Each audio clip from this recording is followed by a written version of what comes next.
is een winkel die spullen verkoopt uit de derde wereld.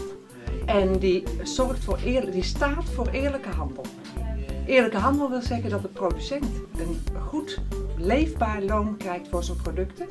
En dat er niet te veel blijft hangen aan de strijkstok, dus niet in de tussenhandel. Wij hebben heel veel producten. We hebben zowel sieraden, zoals hier staan.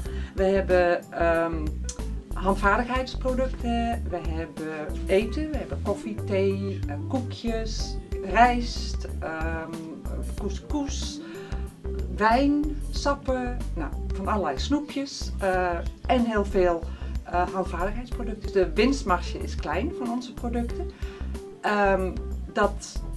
Een deel van die marge dat gebruiken we om de winkel draaiend te houden.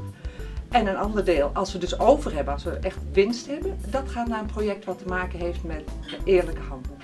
Dat we wel kunnen blijven draaien, dat heeft ook te maken dat wij allemaal vrijwilligers zijn. Dus er zijn geen betaalde krachten, we werken met alleen vrijwilligers. Het loopt, we mogen eigenlijk nou, ondanks de crisis niet klagen. Het gaat iets achteruit, maar dat zie je natuurlijk overal. Maar het gaat goed. We kunnen nog wel even blijven bestaan.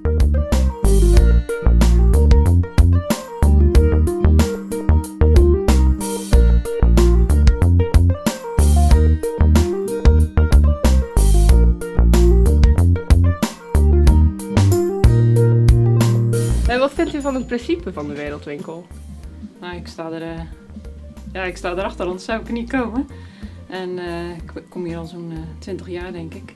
En ik vind het gewoon heel goed om mensen in arme landen te steunen en niet voor het goedkoopste product te gaan eigenlijk. Dus u koopt hier bewust dingen?